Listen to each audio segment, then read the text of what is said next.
Hello, everybody, and welcome to the Psalm 150 Talk Show. My name is John, aka The Blind Fury, and you can find me at www.theblindfury.com. Now, if you want a chance to be on this show, all you have to do is go to my website, click on the Psalm 150 Talk Show, pick out the artist that you want to talk to, and then join us on the date and time appointed. That's all there is to it. If you have any questions, drop us an email at psalm150@theblindfury.com. Thank you for joining us and enjoy the show.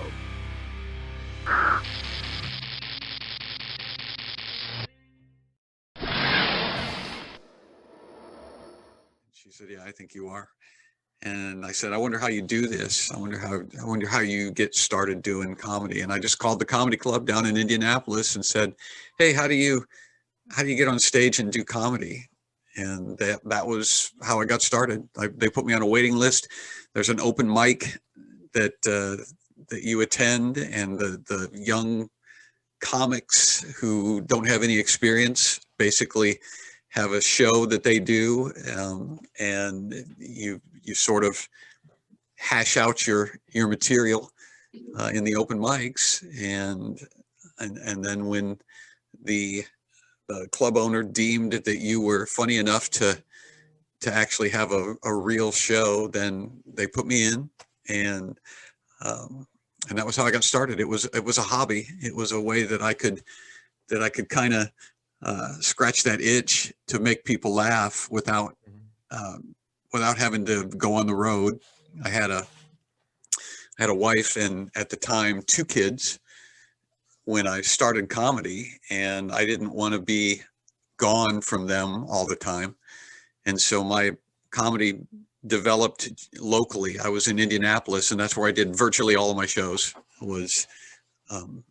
Kept my day job, and then I would drive down to Indianapolis and work in one of the 2 clubs that was down there. And I did that for a number of years. And then I got a call from a guy in San Diego who wanted me to fly to Phoenix and headline a improv comedy club there, because he wanted to put a Broadway show together. And so he was checking to see if I had material that would work for a one-man show. And it turns out I did. And that was when I launched into full-time comedy. But I was a part-time comedian for the better part of 13 years. So it got started off locally, then you go to Phoenix, and then just kind of took off from there. Right. The Phoenix gig was how I got a one-man show, and the producer then I was doing weekly shows in a theater in Tulsa, Oklahoma. And I still had my day job, but I would fly out like on Wednesday and then fly back on Sunday and come back in and do the show, or come back in and do my day job like Monday through midday Wednesday, and then I would fly out. And I started to feel guilty about that, because I felt like I was taking advantage of the good nature of my boss. And so I went in and told him, I have to stop doing this. I love this job, and I probably am making a mistake. I firmly believed that the bottom was going to fall out of it 6 months later. And I said, I probably will come crawling back in on my knees and beg for my job back. And he said, "That's fine. You can come back in." And that's walking in faith right there, buddy. Well, except for the part about saying that I'm going to come crawling back and ask for my job. That was, except for that, yeah. So really quick, before I open it up, what did you do? What was your job before that? I worked at a print shop. Okay. All right. And I did graphics and layout for a print company. Mm-hmm. And it was very utilitarian. There are, a lot of people think, well, you work for a design agency, and it's this chance to be creative all the time. You draw pictures and you do art, and it's not like that. It's very cut and paste, and every once in a while you get a chance to sort of stretch your wings creatively, but most of the time when you try that, the client goes, no, we're not doing that. Just write the thing that I said to write and make it a different color, and that's the end of it. So, but I did that for about 12 years. Mhm. So we are here with John Branyan, a comedian who travels this country making everybody laugh. And I am John, aka the Blind Fury. I say that again because I forgot to record this at the very beginning. I'm really good at that. Yeah, I me get going too. and completely forget. Me So, too. yeah, man, it's one of those things to where I've had people say, "You forgot to record," getting text messages. So, Yeah, that at sounds least I familiar, got doesn't it? do what? That sounds familiar. I'm looking at Suzanne. Oh, well, the bad thing is that I get text about it, or my wife will walk in and tell me. But at least, John, I thought enough of you to only let you go for about 30 seconds before I hit the record button. Other Right. shows, I've waited like 10 minutes. So that should say something to you. Well, and you're legally blind too. So if you don't hit record, that's, I don't have that excuse. Yeah. I'm just really dumb. Yeah. So, Let's go ahead and open it up for everybody who's joined us. If you want to ask John a question or make any comments, it's your time. You have to unmute first, though. Hey, John, this is Dave in Louisville. How are you doing? hey, good, David. How long did it take you to write the Three Pigs skit? It's really funny, and I just can't imagine having to memorize all that. Well, it took me a couple of hours to write, and it was actually not as I don't want to. It wasn't as hard as people might think. What I did was I just took a copy of the Three Pigs story from a book somewhere. I found it online, and then I just went line by line and converted it into whatever language it is. It's not really Shakespeare, but it sounds like it. And yeah, so it was really a lot of the creative process is not really that creative. A lot of it is just step by step going through a thing and going, okay, well, here's the word that they used. How would Shakespeare have said that? So it took a couple hours to put it together. But it's very much or was very much a work in progress. It didn't, the way that I do it now and the way that it's been recorded is not the way it was originally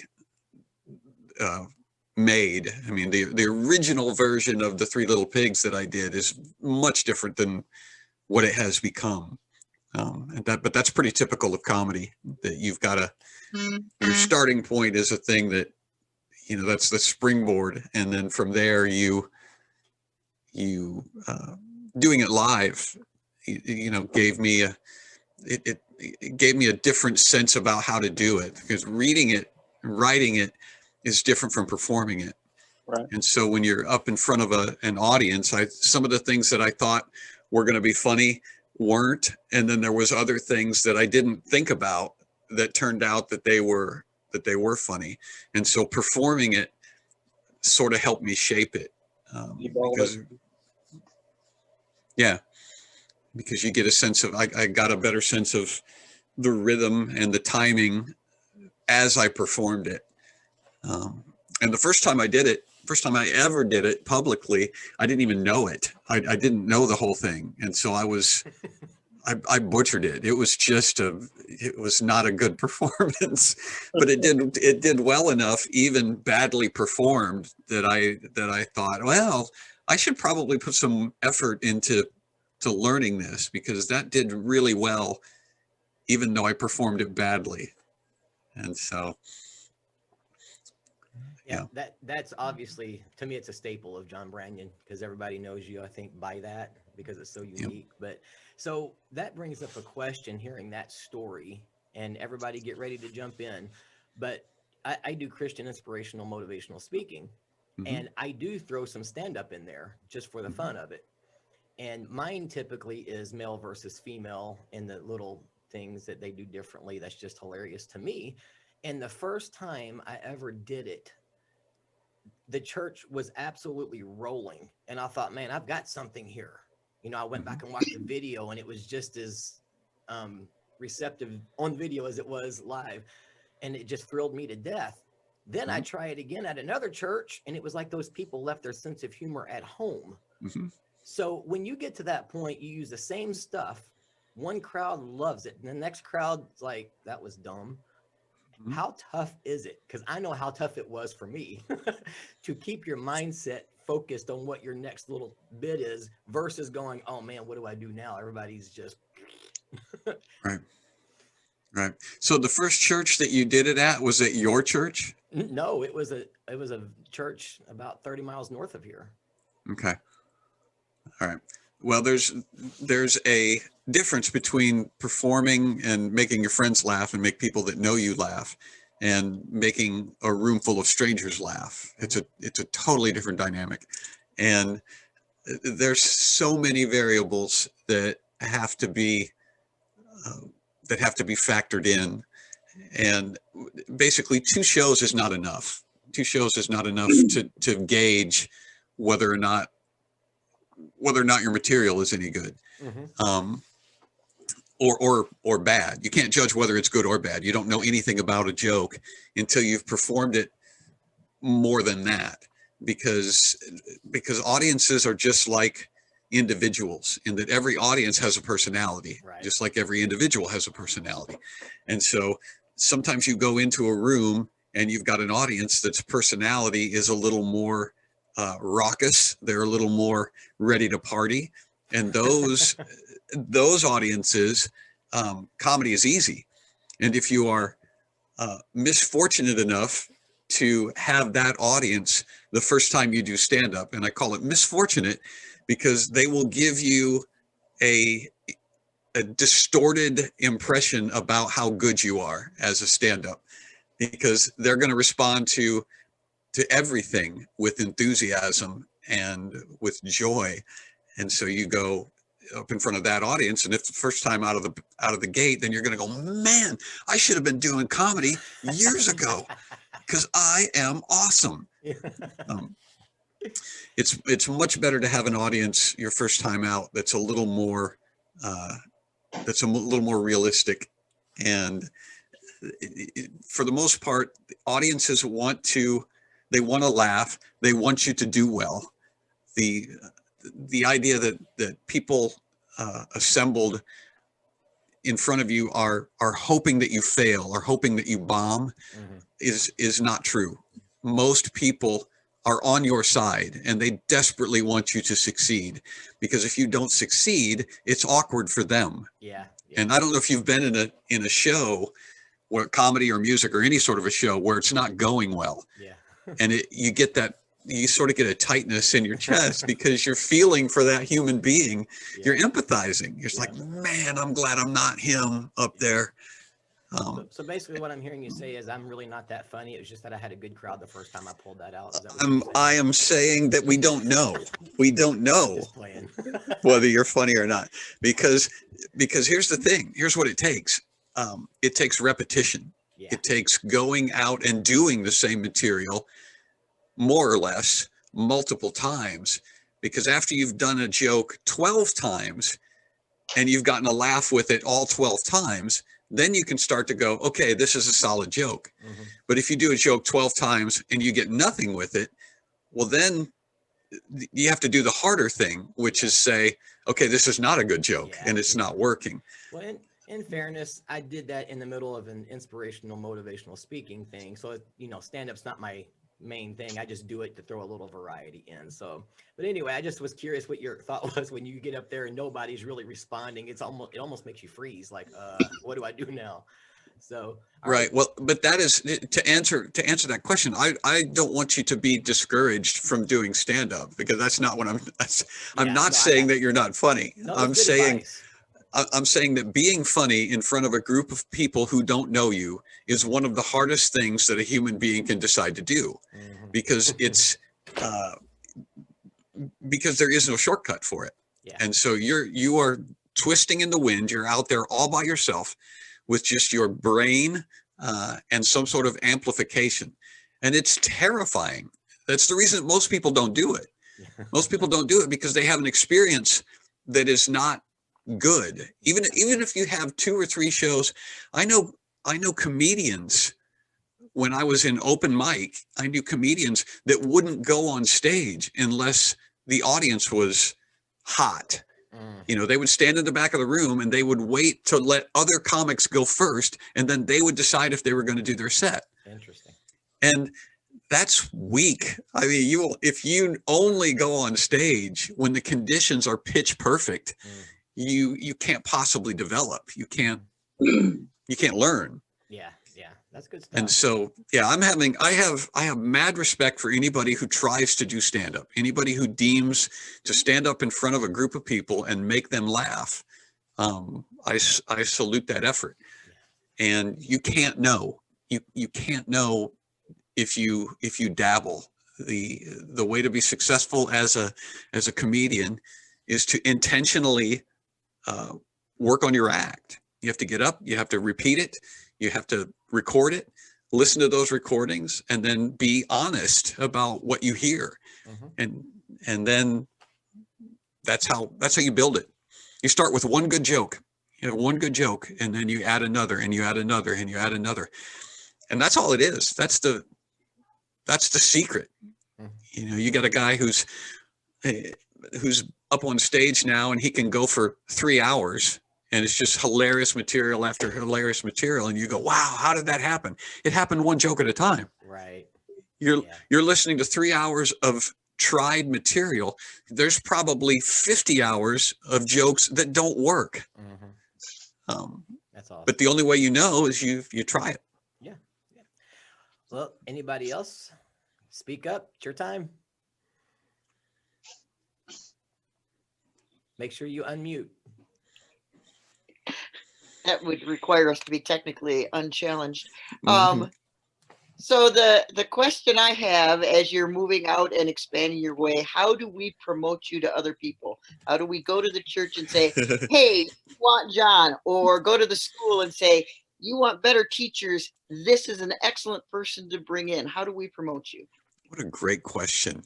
That almost sounds like somebody that I would have planted in the audience, doesn't it? What a great question. How do we help boost your career into the stratosphere? The best promotion that I have ever gotten is genuine, honest word of mouth. And that's really it. I don't have a script that I can offer. It wouldn't work anyway. If I told you what to say about me, it wouldn't work. And it would make you uncomfortable, and it would make the person that you're talking to uncomfortable, and it would just be awful. But the best thing that anybody has ever said is, hey, this guy has a thing called The Three Little Pigs. You should watch it. You know, that's it. Why should you watch it? Well, because I like it. I think it's funny. And so here, I think you should watch it. So the best way to promote me is just to be honest. I mean, if you like what I do, then just tell people that you like what I do. And Pretty thank simple. you. Yeah. Pretty simple. Okay, who's next? And if you don't mind, let us know where you're from. I'm always interested in that. Okay, I'll why are you laughing? I am anticipating what you're going to ask. I have no idea what it's going to be, but Okay. I'm Rachel. I'm from Canada. My question, it's not really necessarily a question exactly, and it's not about Cocoa Puffs either. okay, Um, that's a relief. yeah. My Cocoa Puff information is very limited, Rachel. Oh, I know. So I was just gonna say one of very underrated bit that you do that we absolutely love and quote all the time is the Red Yo-Yo Club. Holy smokes. Yeah, that is underrated. Yeah. No, we absolutely loved that one. Well, I appreciate that. I didn't know that anybody on the planet even saw the Red Yo-Yo Club. Suzanne is shaking her head. She hasn't seen it. I've actually thought about remaking and re-releasing the Red Yo-Yo Club because I like it. I like the premise. It's a little story that I wrote a few years ago to bring the rest of you up to speed about how we've made inclusiveness this monstrous, uncontrollable beast. It's about a little story about some guys that have red yo-yos and they decide to form a club to celebrate their love of red yo-yos. And throughout the story, other people keep demanding to be part of the club. People with different colored yo-yos, people with boomerangs, people with footballs, people with hockey sticks, and they all come in and go, well, why can't we be part of your club? And they're like, well, because it's the Red Yo-Yo Club. And it's like, well, that's really unkind and not nice, and you should let us in too. And so basically all these other people come into the club, and then at the end of the story, they kick out all the guys with the red yo-yos because they're not nice people. And so, and me and Rachel are the only people who have ever heard that story before. I have a feeling somebody's going to be looking it up here really soon. Several of them. Yeah, exactly. So just to kind of reiterate, we have some new guests that's joined us. So you guys welcome in. And obviously we're sitting here with John Branyan. And I am John, aka The Blind Fury. And this show is supposed to be interactive and fun for everybody. So jump in, say what you want to say, check out the schedule on my website, which is www.theblindfury.com. Our next show is going to be the 21st. We have the Christian rock band, The Protest, coming on. I think there's a guy I've got scheduled in March that John might know named Bob Smiley. He's supposed to be joining us. And you got Smiley coming on? He's supposed to, yes. So smokes. Yeah, he's a hoot. And then we have Rick Roberts and Brian Bates, also comedians that will be joining us at some point. I can't remember all the times and dates. Oh, wow. We have Michael and Robert Sweet from Striper. Their mom's coming on to join us, who managed Striper for a while. And then we have Mark and Deanna Gungor, who does the Laugh Your Way to a Better Marriage conference that's pretty popular. So they're coming on. So we have a lot of stuff going on. And I even have this is kind of cool. I'm legally blind. I actually have a guy coming on that ran from Los Angeles to New York City, if I'm accurate in the cities, and he is completely blind. So he's coming on May 2nd. So he did that on purpose? He did it. Well, he said he did. Okay. You know, I didn't really ask him that specifically, but, you know, I went for a 3-mile walk here in my neighborhood purely by accident. So I understand what you're saying there, because I went down to the stop sign, which is almost a half a mile. And I was like, man, this is a long walk. I just wanted to walk down to the stop sign and back. And I thought, man, it's a lot longer when you walk. And I checked my GPS and it said I was 1.2 miles away from the house. I was like, well, I know it's not that far. So where in the world am I right now? And I ended up getting to the stop sign, taking a left, then turning left, going down a street that's parallel with ours, and had no clue because I had my guide came with me and I kept filling the grass. So I guess I thought it was a driveway when it was really a road. So yeah, that's a good joke, John. Thanks a lot. I hurt my feelings. But we'll move on. That's what I do. That's what I do, John. So you know what? Also, February 28th, you should, if you have a chance, John, it'd be great to have you on again. I have, I'm calling it the John Cube Show. I'm John, the Blind Fury. We've got John Schlitt from Petra and John Elefante, who used to be with Kansas. Then we could add John Branyan, make it the John, however many 4 cubed is. Quad cubed.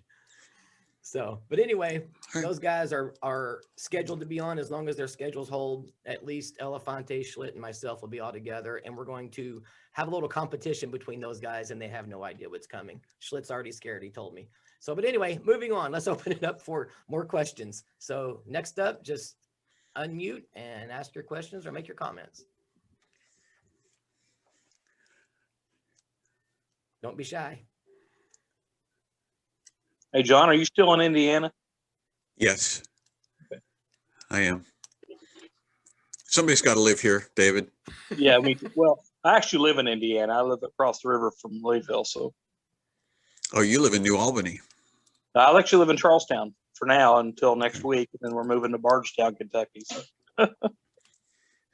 New Albany, or yeah, that region has my favorite exit, which is exit 0. If you come across the river, Right. and it says exit 0 right there, and I just think that's a why not start with 1? Why would you name the exit 0? Because it's not 0. It's not. It is an exit. It is at least one exit. So putting a 0 on it just seems demoralizing to the people that live there. Hey, John, I actually graduated from New Albany High School. I'm in Kentucky now, but I'm a New Albany graduate. So who's up next? Guys, jump in. As you can tell, it's just for fun. So They're shy. A bunch of these people have been in my writing group, and so they've already asked me all the questions. They've already asked me for every bit of interesting information that I have. And so, well, while we're waiting for somebody to get brave, I will say one thing I do appreciate about John is that he uses his platform to spread the gospel, because I know you do those Thursday night, almost like a Bible study, and you dig down and talk about it. I think that's fantastic. it's not almost a Bible study. It is a Bible study, Okay. John. Well, I haven't watched the whole thing because I'm going 100 miles an hour myself, but I see that, and I know I guess Thursday was like Paul, talking about Paul, which is a brilliant writer in itself, but I just Yes, love it's that. not the Bible study you want, it's the Bible study you need. That's right. That's right. So See, that's awesome. see how Suzanne promotes. She knows how to promote. She does. She does. Do you know her? Like, is this your sister? Yeah, she's not my sister, but she's not my biological sister anyway. But yeah, she and Rachel and Klingsheim and I think Kathy Jo, I think everybody. I'm not sure who Amanda is. That might be actually a biological. I don't know. She hasn't turned her video on. But yeah, I know a lot of these people. Oh, that's cool. Well, so everybody knows you and they're not talking. I don't know. What does that say, John? I mean, it's what I said. They don't know what to ask because we've already talked about everything.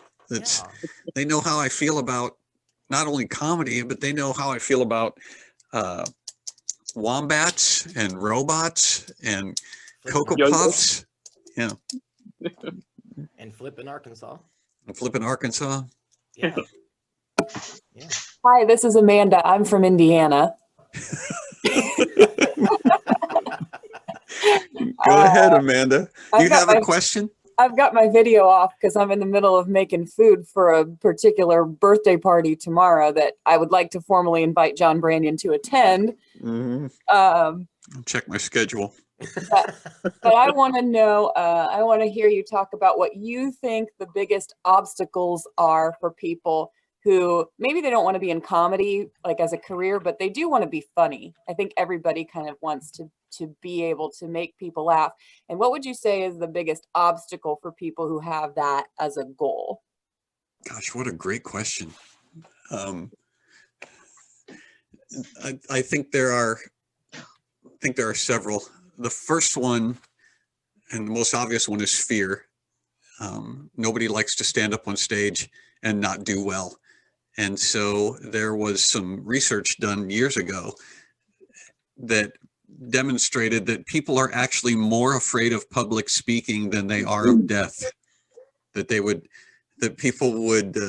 less afraid of death than they are of standing up and talking in front of people. And so the primary thing that I think prohibits a lot of people from trying to be funny is fear. I think you can overcome that fear by just not declaring to people that you're going to be funny. And so if you can start trying out jokes, you can start exercising humor by just conversing with people. And the worst thing that you can tell somebody before you start to tell them a joke is, hey, I'm about to tell you a joke, because you set the expectation of here. And so my recommendation for starting to overcome fear of being humorous is just don't tell people that you're trying to be funny. because then if you say something that isn't funny, no harm, no blood, no foul. You can go, I didn't intend for that to be funny anyway. They don't know that you were trying to be funny. So you can walk away and you can go, man, that didn't work the way I thought it was going to work, but they are none the wiser. So that would, the first thing would be fear. That's how you would overcome it. And the second thing, I think that many people worry about is offending people. There are people, they are worried that a joke is going to go too far. You're going to hurt somebody's feelings. You're going to cross a line. And therefore it's safer to just stay away from it, to do everything on the up and up.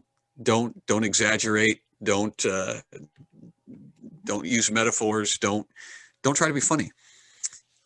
And the misunderstanding, I think, there is that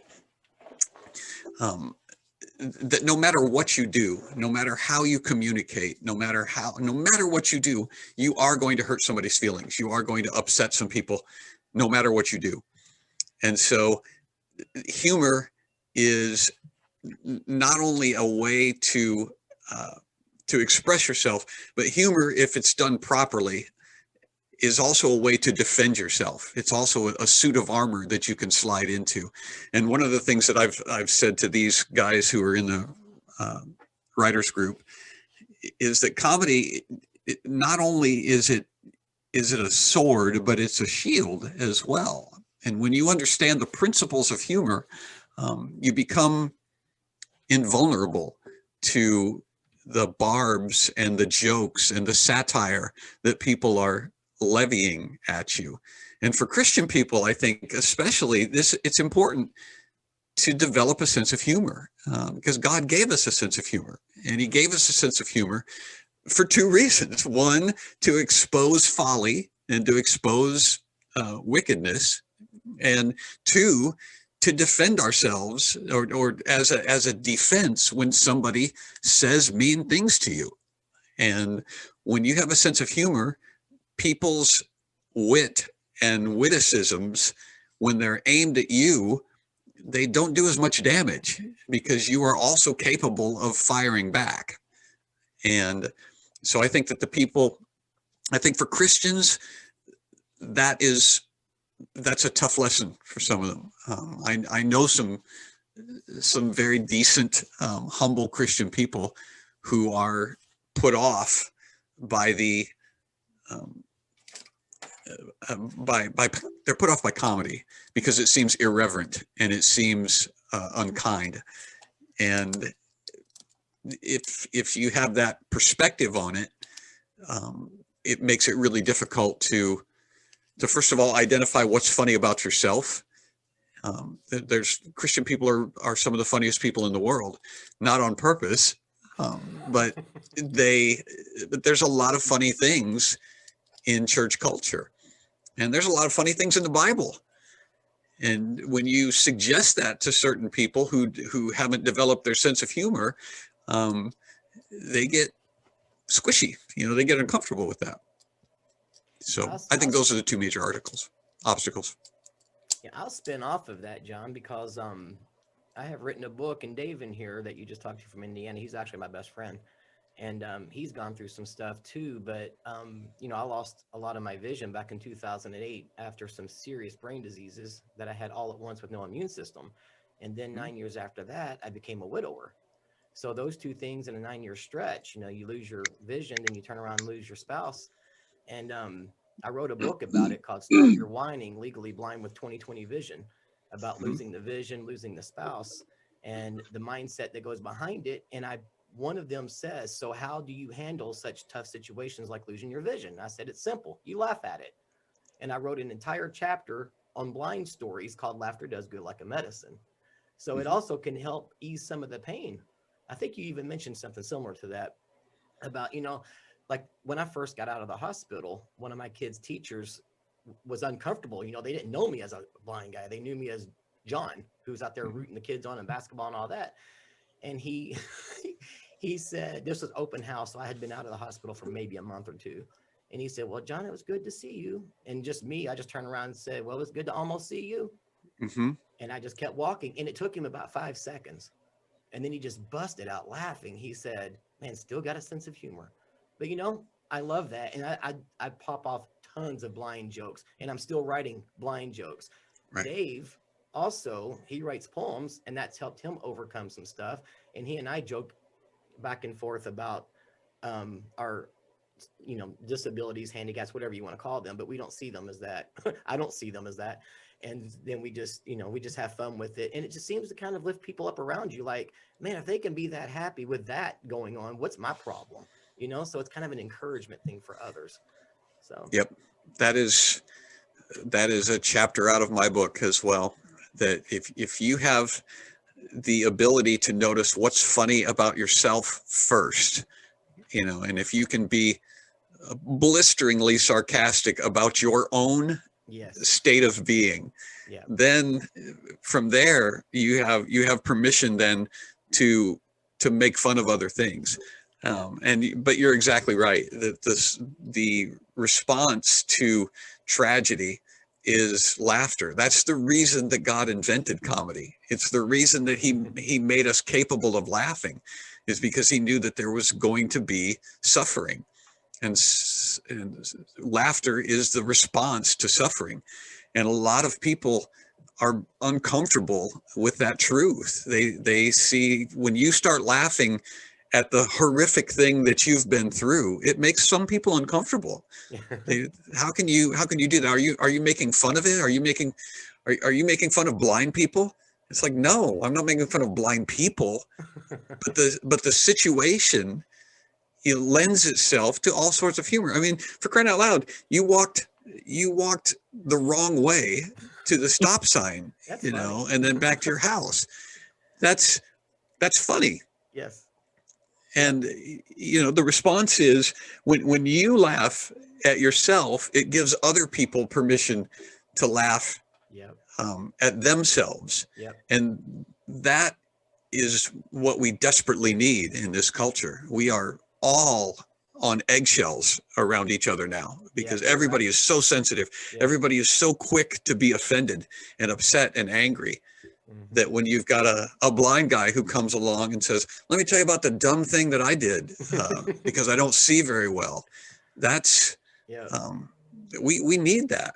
Well, and I like to encourage people by doing things that, you know, when I go to a church and I speak, or anywhere for that matter, I kind of go down the list of things that I do. And like, you know, I created a website, and, you know, I do all this stuff, and I would just flat out say, if a blind guy can do all of this, then what's your excuse? Right. And that's why my book's called Stop Your Whining. That's been my theme since I've been speaking. So, but anyway, I don't want to take up the time. I want to let these people get in and chat. But one of the things I do say when I'm speaking is, when I'm telling my story about the brain diseases, I had cerebral histoplasmosis, meningitis, encephalitis, all at the same time. And I had no immune system. And if you don't know what meningitis is, that's the lining of the brain that squeezes your brain, and it causes people to lose their lives. Encephalitis is your brain actually swelling. So my brain's doing this and the lining's doing this at the same time with no immune system. And I was 3.5 months married at that point to the girl that I just told you that ended up passing away. And they told her that I might come out of the hospital with the mentality of a 12-year-old. And I always tell people, my family got excited about that because they thought that was an upgrade. Right. You there know, you go. Have fun with it. You know, what's the point of whining about it? It doesn't change it. So have fun with it. God gave you a sense of humor for a reason. All right. Next up, somebody jump in before I keep rolling. That was actually the joke that I was going to make when you said they thought I might come out with the IQ of a 12-year-old. And I was like, so you improved. Yeah. Oh, see, I'll say I'm at John Branyan's level now. I'm going to have to start my new career. That's right. That's right. That's just, now that is I've got the IQ of at least an 11-year-old. Yeah. At least. Oh my goodness. I grew up as a redheaded stepchild, so humor was always kind of like my my safe zone. You know, where I could make fun of myself before somebody else would. So I mean, it always made me more comfortable when I was around. That's wise, David. I teach that in my course as well. And that was one of the first rules that I learned when I started doing stand-up was if there's anything about you that is different or noticeable and you walk up on stage, you have to be the first one to mention that. You know, you can't get up in front of a crowd with with some sort of physical anomaly about you. You can't be bald or too tall or overweight or have a birthmark. There can be nothing different about you on stage that you don't talk about first, because the audience is noticing it and they're thinking about it. And so when you call out the elephant in the room, it immediately gives them permission to laugh. And if you watch the comics, if you go and watch Dry Bar, they all do it. If there's anything that's different about that person, that's what they will talk about first, because you have to acknowledge it. And the thing is, yeah. Well, I was 400 pounds, so I was the elephant in the room.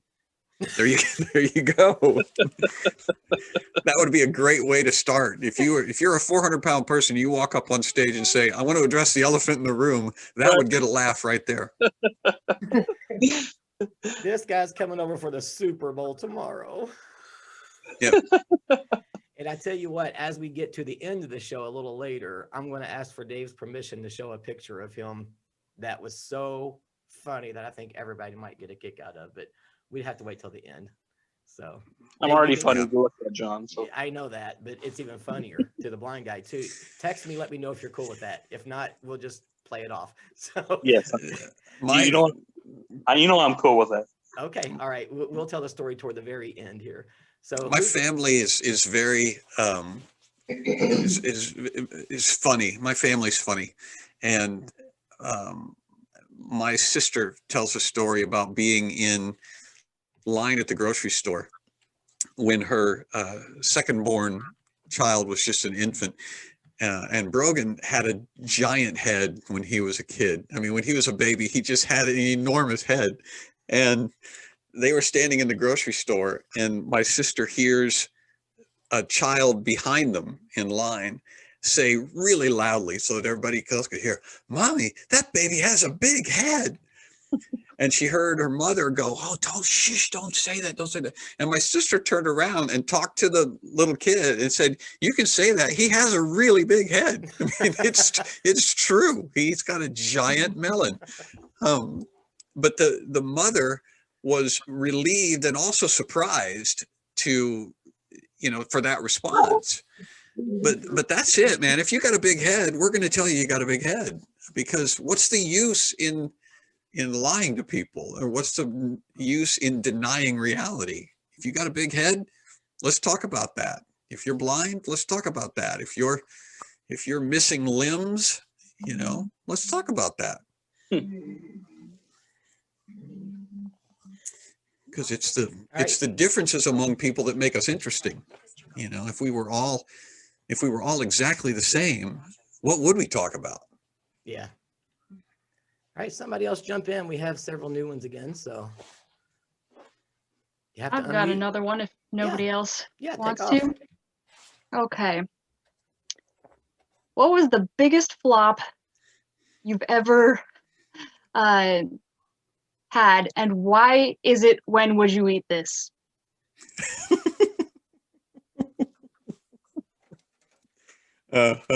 See, one of the things that happens as you start teaching people how to be funny is you start getting questions like that. What was the biggest flop that I ever had, and why was it "when would we eat this"? That actually was not, young lady, the biggest flop that I've ever had. I appreciate you presuming to know my life, but you're wrong. The biggest flop that I ever had, and by biggest flop, I mean the thing that taught me something that changed the way I lived my life, was a joke that I told in church during a show that was a variety show from my church. And I was doing a character that was supposedly a preacher, like a Southern preacher. And I had all of these jokes that I was telling about, with Southern accent and Brother Billy. And so it was going well and going well and going well. And then I told a joke about Madeleine Albright, specifically who was the Attorney General at the time under Clinton. And I made a joke about her, specifically about how the way she looked. I had some, and I don't remember the joke, but I remember it was a joke about her appearance, and it bombed. I mean, everybody, they went from laughing to just going, oh, they kind of cringe. And that was when I went, oh, I get it. You cannot make fun of people as individual people like that. And it was a cheap shot. It was a dumb joke, and it was cheap, and it was easy. Anybody can make fun of a person's appearance. And so that was what I learned from that bomb, that I have to be better than that. I'm not going to go down and make fun of the way people look or the way people talk or any of that stuff, any of those physical things. It's cheap and it's mean, and it's not becoming of anyone to do it, and it's not biblical for a Christian to do it. I'm not supposed to make fun of you for the way you look. Yep. You can make fun of you for the way you look. Yep. and I would encourage you to do that. I would say, if there's something about you, you should make fun of that. But I can't make fun of that, especially if I don't know you. And I don't know Madeline Albright. But if I can make fun of my nephew's big head because I know my sister and I know my nephew. And so that's fair game. But it's not okay to make fun of people. And you'll notice in my act that I don't make fun of Britney Spears and Michael Jackson, and I don't even make fun of the political figures. I don't have any Trump jokes. I didn't have any Obama jokes, because I don't think it's correct to mock people that I don't actually know. So That's basically just putting up boundaries. Yeah. Knowing where to step over and where not to. So that's really good stuff. So who's up next? Anybody just jump on in? yeah, is Spiller still here? Yeah, he's still Um, here. Okay, yeah, he's still here. Yeah. He put one in the chat section. One of the best examples is Josh Blue. Talking about women's Do you do rights, pun? I think having an equalizer for a woman against a large potential aggressor is key. Look, there was an altercation where a man lost his Hello? life in Rifle, Colorado, population of 9,000. Now here I am in Can you hear me? Washington, D.C., where the crime rate is 158% times higher than the Oh, national average. I'm 5'0". I hear 100 somebody's pounds. news broadcast going on in the background. Sherry, is that you trying to speak? I mean, Yes. Yeah, we can hear you. Go ahead. Your TV's Okay. kind of overwhelming us. Oh, okay, but can you turn down the TV? I actually thought somebody else was trying to talk over I thought it was a question too. Yeah. I was starting to panic because it's like, okay, I don't have any idea what this is. No, not Sorry about about that. That's Okay, good. I was trying to say, do you do puns? Not by politicians who want to take them away. It's a puns. Because if we don't take Yeah, a stand puns. for Do you spirit do in our puns? capital, who's to say that anyone will I do. P-U-N-S. anyone else is right? I do them sometimes. I try not to make a Thanks for coming. habit out of it. Sherry, could you go back on mute until you talk again so the TV's... Beauty queen. Yeah. There you go. Thank you. Yeah. And so, yeah, Spiller was talking about we were talking about people who make fun of themselves, and Josh Blue is actually one of the guys who went through my mind. And it's really good. If you want to go to Dry Bar and look up Josh Blue, you can get a clinic on how to make fun of your disabilities. And a lot of people, you're tempted to watch Josh Blue and you're going to go, well, sure, he's going to make fun of that because his disabilities are so profound. He's making fun of himself, but he's so obviously disabled. But the same principle holds true, even if it's less obvious. Even if you've got just a crooked nose, or or your forehead is too tall, or your thumb is bent. I mean, it doesn't matter what your difference is.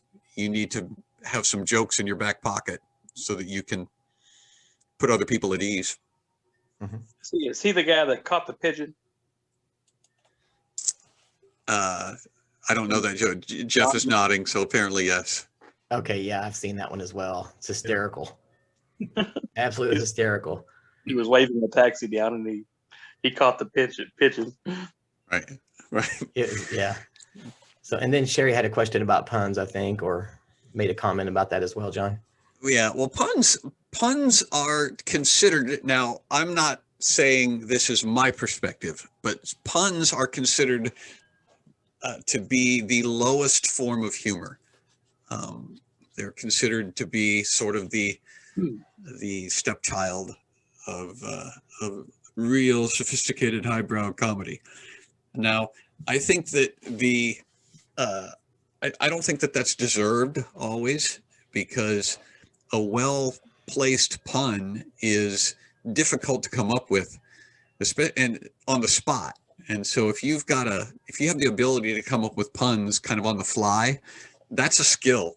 And it's not really fair that everybody considers them the lower class, but I'm telling you that because if you are a punster, you will get groans and you will get people that roll their eyes. My wife does that. Yeah, and they will roll their eyes and they will moan and they will put their hands on their head and they will groan, but don't let that stop you from doing it, because I get a lot of that at my work. Yeah, don't let that stop you. Something. Okay. Yeah, you can just tell those people they're jealous. You're just jealous because you didn't think of it. Yeah, that's right. Button on this thing. Are you on a PC or a phone? She answered your question after she muted herself. So because she figured out where the mute button was. Figured out where the mute button was and then answered your question. That's right. So she answered the question for me without me knowing. That's great. Yep. So, all right, who's next? I would say on the topic of puns, I do a lot of puns, dead jokes, and for me, a good groan or face palm or eye roll, whatever, that's just as good as laughter in my case. That's what I look for. Yeah.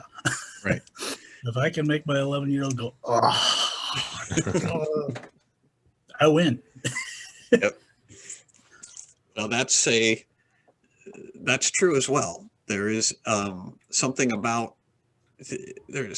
dad jokes where it really does not bother us if our family is groaning and moaning. That is, at least they're not ignoring us. At least they're paying attention. Yeah, my response is I usually just do this with my wife, and she does roll her eyes a lot at me, but I don't know if you consider them puns, but I take things extremely literal just as a joke. And, like a couple of days ago, she said, I need to vacuum under the table. I said, are you going to be able to reach the rest of the room from under there? There you go. It's just my response. It's just the way I think. It's supposed to, we have one of those remote controls that's voice activated. So when you're watching a recording, you can hold the button down and say, fast forward 3 minutes, let go, and boom, it's there.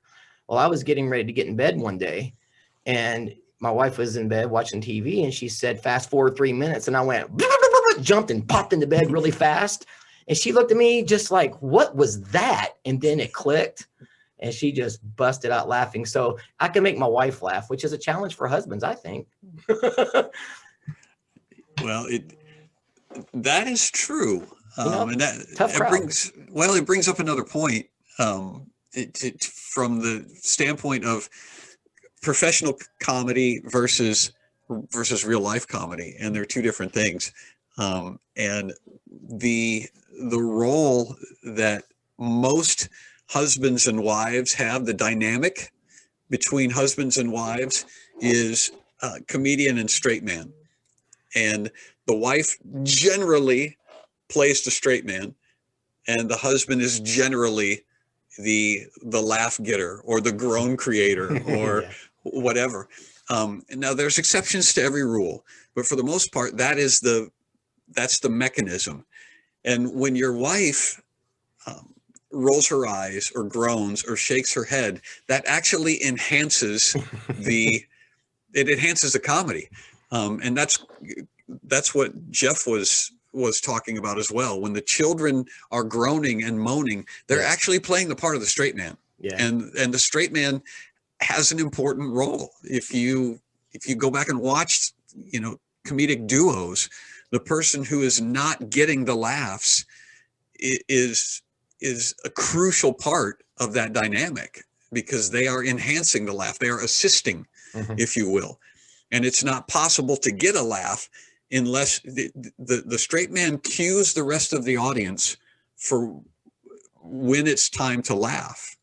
And that's what they're there for. So when they groan, and when Tommy Smothers puts his hand in his, his face in his hand like this, that tells the audience that Dickie has just said something ridiculous. Yeah. And they can react to it. Smothers Brothers. So, well, that's a classic. Yeah. But what your wife is doing is she's not actually laughing, but she is still appreciating the humor. Yeah. She's just doing it in a way that is, she's playing a straight man. Yeah. I think she sometimes she does get laughing really hard. Most of the time it's when I'm poking fun at her for doing something silly. And I just start making up this stuff off the top of my head, just a whole entire dialogue of junk that just gets her rolling. And it makes me feel good. We're supposed to make our wives laugh, right? That's what husbands are supposed to do. And, she's had a rough life. And so anything I can do to get her laughing and appreciating life even more, it just blesses me. So anyway, next up, get me all talking about the wife and I won't stop. So I have to. Well, but that's another point that matters. If we're going to talk about, everything is comedy to me. But the dynamic and the desire to make people laugh is a good and noble thing. And most of the time, when you get criticism for trying to make light of things, this is not a time for jokes. This is no time for jokes. I've been told that many times in various circumstances. And so I know that hurts. And I know that it has a tendency to sort of make you gun shy the next time you try to be funny. But there is no wrong time for humor. There's no wrong time. Now you can do humor in the wrong way, which makes it seem like it's at the wrong time. But the fact of the matter is that there is no wrong time to try to lift somebody's spirits. Yeah. There's no wrong time to try to make somebody laugh. Yeah. You never know what they're dealing with at that moment that could have just helped them break out of something. And that's what, I explain to people, because I was wheeled in on a stretcher into the emergency room in December 2019. Not too sure I didn't have COVID. That was when it was first coming out. And I am deathly sick. And my wife, she was like, it looks like, well, she told me something that I was like, call an ambulance then, let's get to the hospital. Mm-hmm. And I'm getting wheeled through the doors at the hospital, and I'm giving the nurses a hard time, the paramedics a hard time, and they're all cracking up. This guy is sick. But they're in a stressful situation. So maybe that lifted up their day. That's just kind of what I do. I enjoy making people laugh and being silly, and just sometimes I look ridiculous because what I say sometimes is not funny. But I just have a good time with it. So it's kind of like you say, you just never know what state of mind they're in, and they just needed to laugh. It's kind of like a medicine, I've heard. It is kind of like a medicine, but the attempt to make people laugh is also valid, even if they don't laugh, because if you're dealing with tragedy, and a hospital is a great place to see this in action. You've got people who are sick, and they're focused on that sickness, and everybody that comes into their room is focused on whatever it is that has brought them there in the first place. Mm-hmm. There's literally no distractions in a hospital. And so that's where somebody who understands how humor works needs to go, with the express purpose of just bringing something into that hospital room other than the disease, the thing that they're there for. Because that's all they get in a hospital. Yeah. is complete focused attention on that hardship, on that tragedy, on that suffering.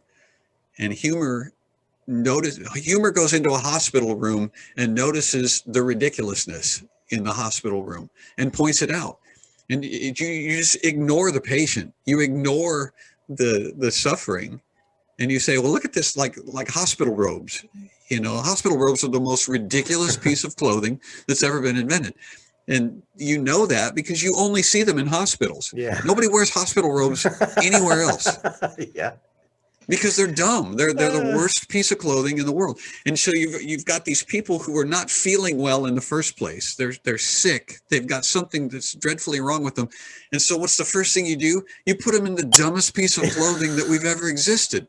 And then we say, try to get better. And it's like the first thing you could do to help somebody out is take them out of that robe and put them in some clothes that they don't feel like an imbecile wearing. I even poked a little fun at the hospital robes in my book, put in my fancy hospital gown. So yes, Well, I get it. It Even doesn't. worse if you're fat, John. Well, two That's robes. it's worse if you're fat because one size does not fit all. It doesn't. One size doesn't fit anybody in a hospital robe. It's only half of a dress. Like the whole back half of it is not there by design. Oh, I'm getting tickled over that. That's funny. All right. Who else wants to talk? Oh, man. Well, how's it been different this year, John, as far as with COVID and everything with your career? How's this year been? Yeah, I mean, you've been.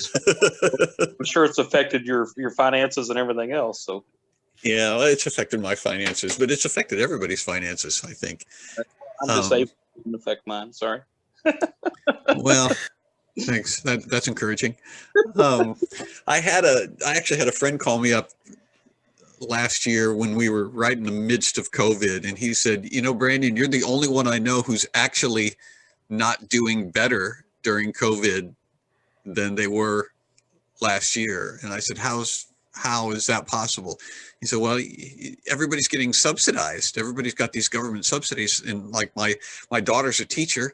And so she is staying home and they're paying her salary. Plus there's, you know, state benefits that get tacked onto it. So most of the people, he's a preacher. He says, everybody in my church is doing better this year. You know, tithing is up and people have got money except for you. And I said, well, I hadn't thought about that before, but thank you. I was feeling pretty bad before, and now that I realize I'm the only one that's doing badly, that's encouraging. Here's the thing, David, that I had been sensing that it was time to start going in not a different direction, but a slightly altered direction with my stand-up.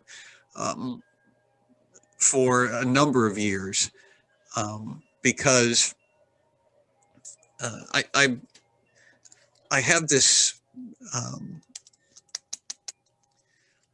I think that the comedy I think that the church has not done a great job of talking about the gospel for a number of generations now, and I have a platform such as it is that people do listen to what I have to say. And I also have not done a great job of presenting the gospel the way I think it needs to be presented. It's tricky because I'm not talking about going up and delivering a sermon. I'm talking about revealing truth and using humor to do it. So that's my charge. That's what God has wired me up to do. And so stand up, the way that I have been doing it is I will get a call from somebody at a church or at a function, and they will say, hey, we want you to come in and do stand-up. We do not want you to preach because we have somebody that's going to do that. We already have somebody who's going to speak. We just want you to come and be funny. And again, that's been my living for 2 decades. That's how I made a living.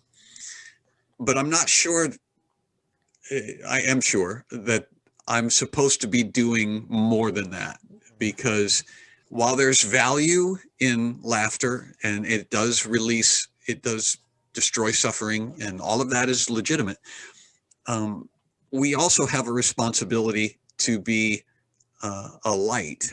And I don't think that the culture is going has been going in the right direction for a generation. And the church has been complicit. I'm including myself in that. The church has been complicit in allowing people to think that you can be okay without Christ. With the church's message has been, just come and be part of our gang, come and join us and be part of our group, and you'll be okay. And that's not true. None of us are going to be okay without Christ. Mm-hmm. And so my bent has been more towards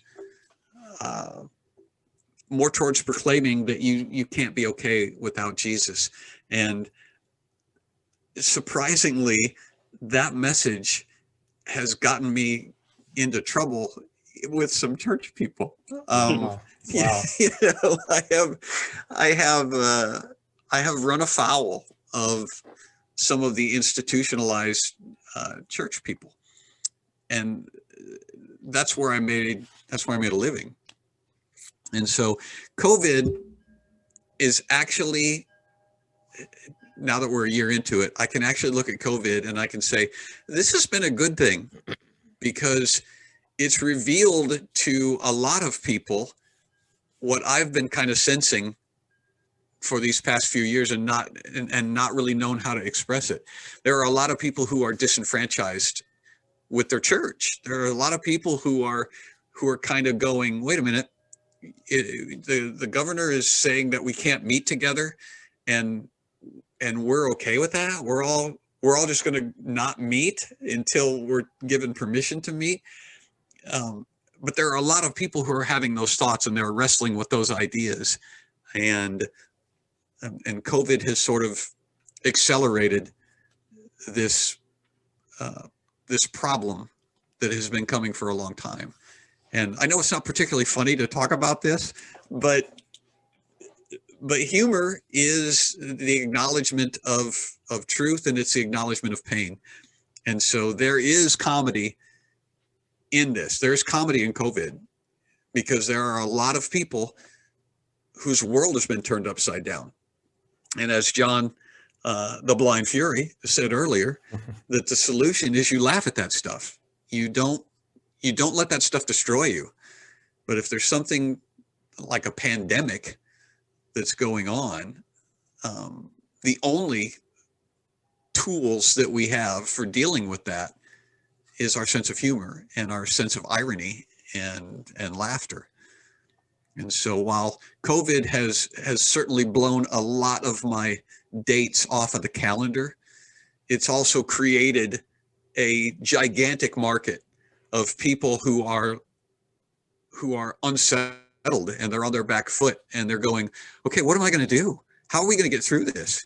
Because my church is shut down, and the people that I thought were going to help me and take me by the hand and sort of walk with me through this tragedy, we're not even meeting anymore. So I think it's a slippery slope too, John, because, there are people who have lost loved ones due to COVID. So, I can see where they would be like, that's not funny whatsoever. Mm-hmm. So how, in your mind, do you handle that, where you're sensitive to those who have been affected tragically versus those who just are like us, my wife came in and said, the thing about wearing these masks is that people say hi to me. I don't even recognize who they are. And I said, welcome to my world. Right. That's me every day. But then you have those who have lost a dad or a mom or a brother or a sister, whatever.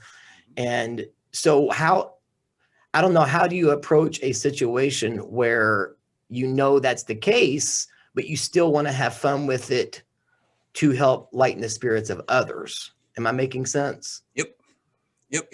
That's the hang up that we were discussing earlier. That's the second great obstacle that people have to overcome if they're going to be funny. And that is that you are going to run up against people who have real tragedy, who have experienced death of a loved one via COVID.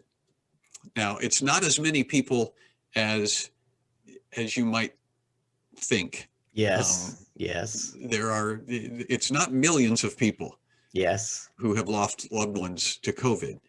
And so there's that. You've got to keep everything in perspective. At the same time, when I was explaining that comedy is also a shield, it's a shield for those people who are experiencing suffering and tragedy. When it comes to death, I have had a pretty cavalier attitude about death for many years. And that is because I think that Jesus and the scripture have a pretty cavalier attitude. You've got Jesus saying things to his disciples like, hey, why are you worried? Why are you fearing the people of this world who can only kill your body? Yep. You know, that's one of my favorite things that Jesus ever said. Why are you worried about these people? All they can do is kill you. You know, but that is so counter how we think. You know, we think death is the worst thing that can possibly happen. But then Paul comes along and says, for me to live is Christ, but to die is actually gain. Right. And he didn't say it ironically. He said, I'm better off dead. You know, I wish that I was not here, but since I'm here, I'm going to serve Christ. But that attitude is hilarious.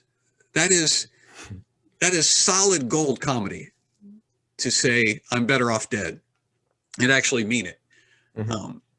And if you're dealing with a person who hasn't thought about that before, the best time to bring it up is not necessarily at a funeral for a loved one. Right.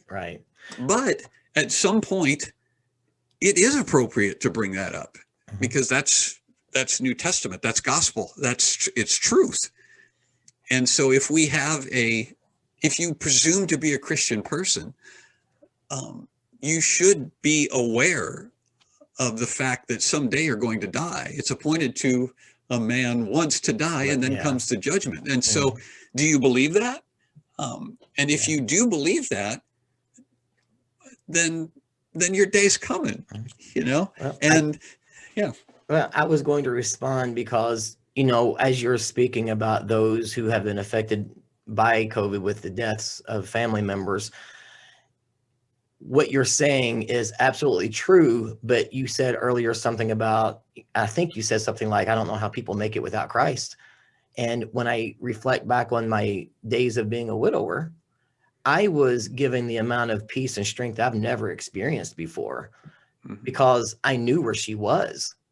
And anytime I would feel the least little bit upset, I'd think about her dancing and it would go away immediately because of the hope that we have, knowing that her death was her gain. So, you know, for us, it's hard, but at the same time, it's comforting knowing that they've made it to their final destination. They were received with a rich welcome, as 2 Peter 1 says. But then you have those who might not have that hope, you know, so. Well, right. And at some point, and I'm talking to this little group here, those of us who presume to do comedy in some manner. At some point, that's the risk. We have to be tough enough and full of enough love for the truth to tell those people, even if they're sensitive, you know, there's no reason to be sad about this. Particularly if you are a Christian. I mean, I understand that if you've lost a loved one, that's hard because you want them here with you. But don't you want them better? I mean, if you could, would you yank them out of glory and bring them back for how many years? You know, how much more time do you want them to have? Yeah, I actually wrote that in my book as well. She would have hit me upside the head if I brought her back. So then dragging them back.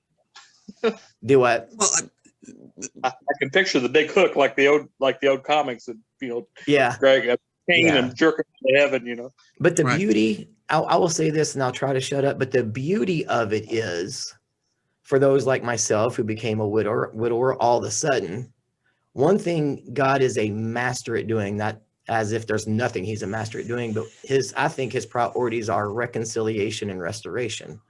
Reconciliation to bring his people back to him, and for those who have been broken to restore them. And now I'm married. I've got an awesome wife. So with all of that, you know, I've been restored to my married life, and she's a doll. I absolutely adore that woman, and Dave can vouch for that because he knows me. So, you know, there's always that as well, that it can bring out a testimony. So anyway, I'm going to shut up because I'd like the others to talk at some point. So anybody else want to jump in here real quick? And then after that, John, these guys are part of your writers group, right? A lot of them. A lot of them. Yeah. Okay, cool. I'd like to hear about that in a little while. So one of you writers jump up and tell John something, like, I don't know, make fun of his head or something, whatever. We got a bunch of comedians in the room and we can't get them to come out of the shell, man. What's up? That's the hazard.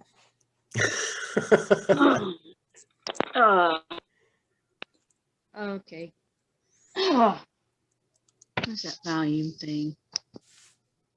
We can hear you. Okay.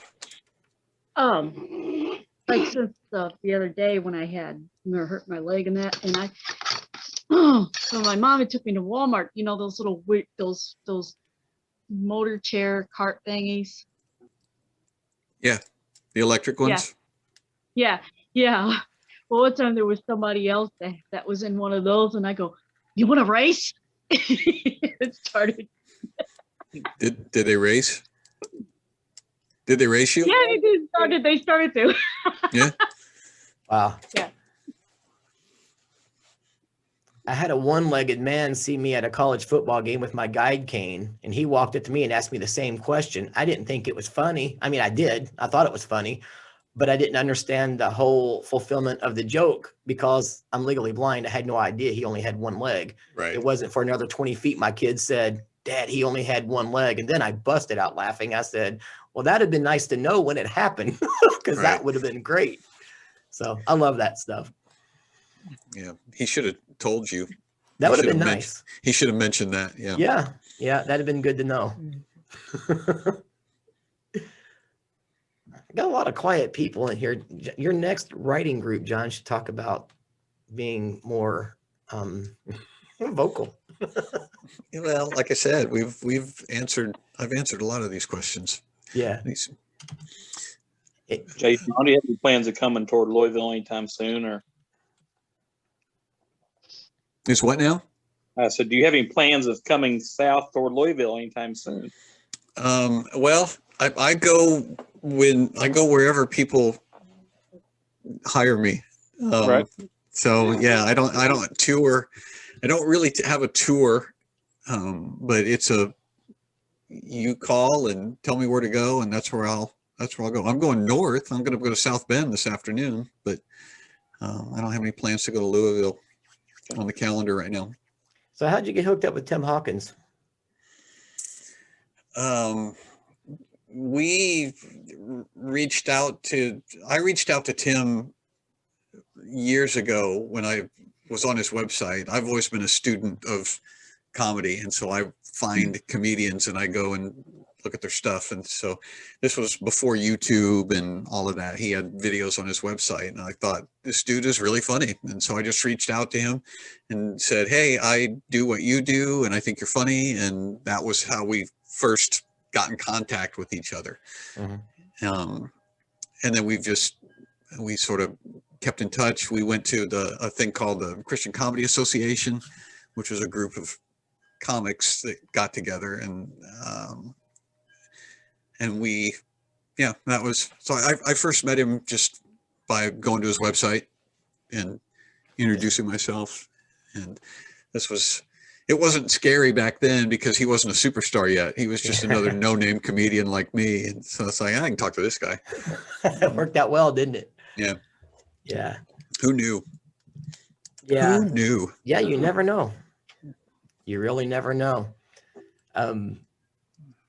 So because this will be up on YouTube. So this writers group, if you want to share a little bit about that, so people watching can get an idea. And Yes, the writers group it's called the Comedy Roundtable. And my idea is that comedians do this all the time. Comedians have writers groups that they get into and they share material with each other and they bat ideas around.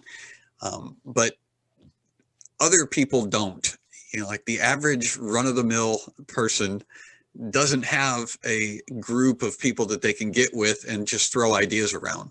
And so my idea for this is to teach people who aren't necessarily going to be comedians how to do humor and how to use humor to improve the entire planet. Because if one person laughs, then mankind is benefited all the way around the globe. And I believe that. And so I'm trying to teach people what to do when they have a loved one die from COVID, because it throws a lot of people into upheaval. And there's a whole bunch of other people left behind in your family who are wondering, how are we going to cope with this loss? Well, if you've got a sense of humor and you've got the perspective that comedians have, you can actually be of benefit to those people. You actually do have something that you can say. You can bring some comfort. And it's difficult. A lot of people don't believe that. A lot of people, you're going to crack jokes at a funeral. How's that going to, that's going to make everything worse. It's like, well, I'm not talking about cracking jokes at a funeral. I'm talking about understanding what it is that humor is for and learning how to use it. That's much more profound than just cracking jokes at a funeral. And so that's the idea behind the writers group is it's a chance for people to come in, try jokes that don't work, because as you have intimated, it's jarring and it's awful, but it's absolutely important to experience what it's like to make a joke that doesn't work, to tell a joke that falls flat. And the sooner you can get that out of the way, the better.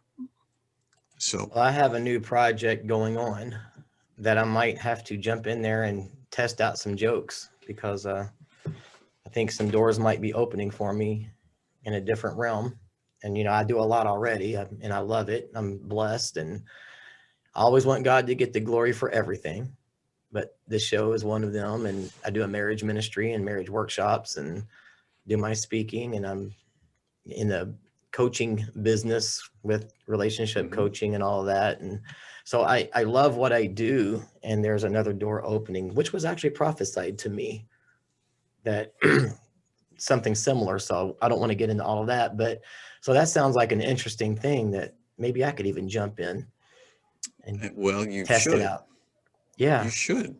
We have, I just launched a consulting service for teachers and preachers and attorneys, really anybody who wants to say things that are going to be remembered.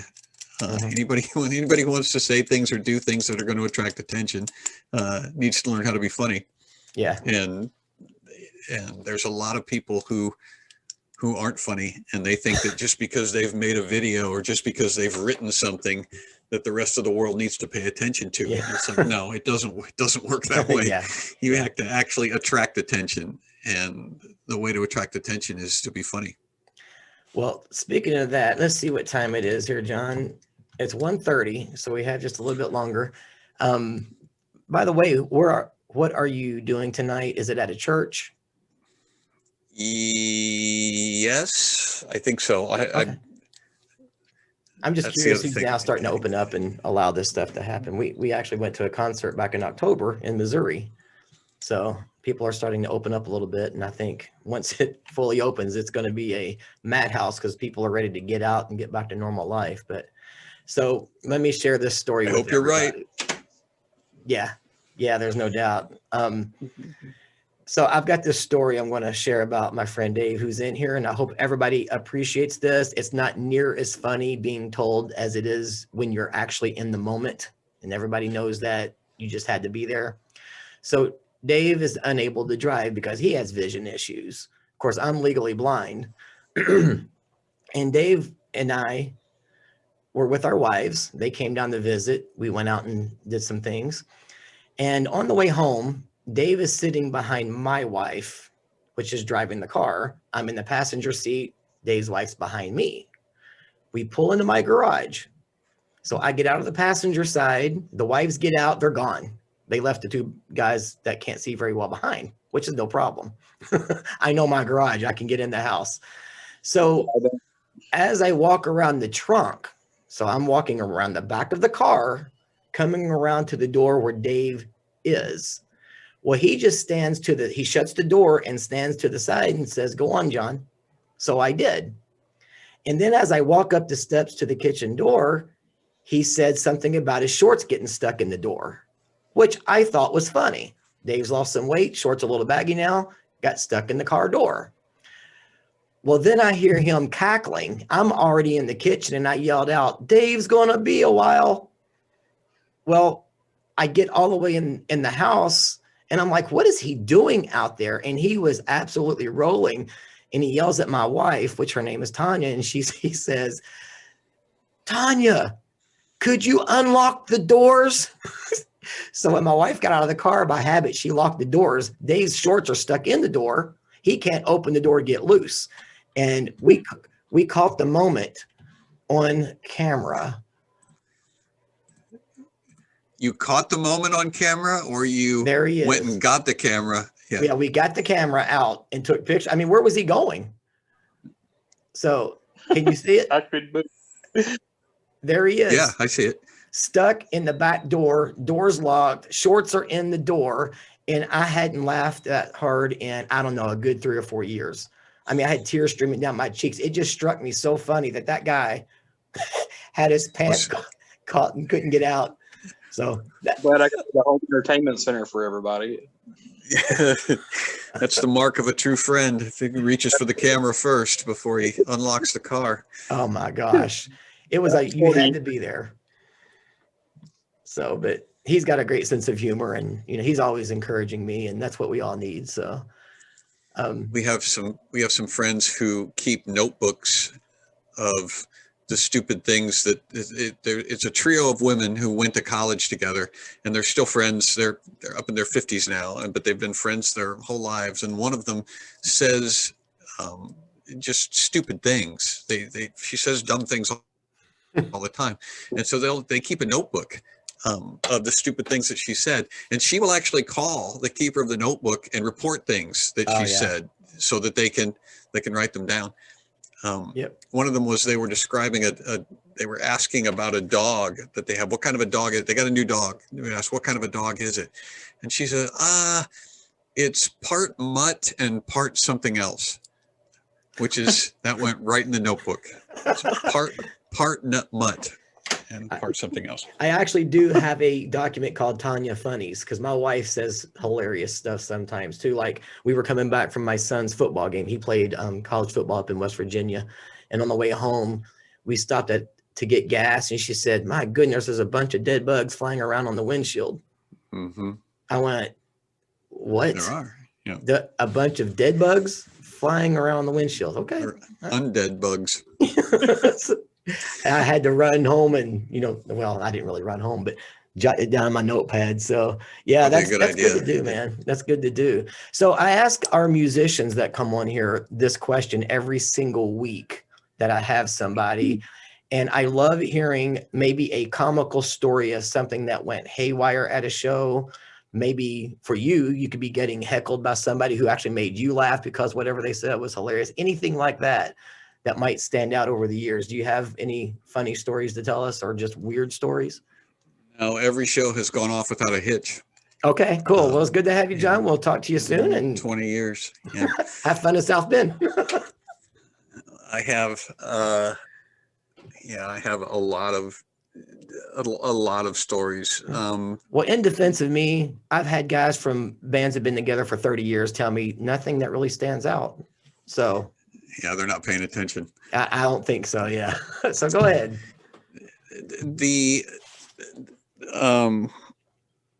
There's so many shows I've done where it's just been a bad show. And here's the thing about comedy. Bad comedy is bad comedy, and it's not entertaining. there are people who go, well, tell us about the really bad shows. It's like, they're not that funny because they were bad shows.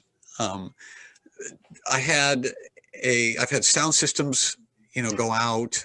I did probably the weirdest show I did was in the back of a hay wagon in a barn, with no amplification, and people were like milling around, eating hot dogs and throwing frisbees, and I'm trying to do comedy, in the middle of that circus. The background comedian. Yeah, the background comedian, like you're going to have a background violinist or something. Yep.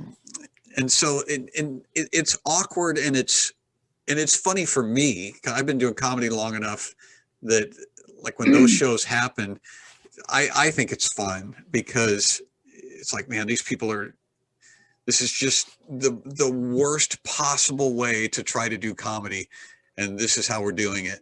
But it doesn't entertain anybody else.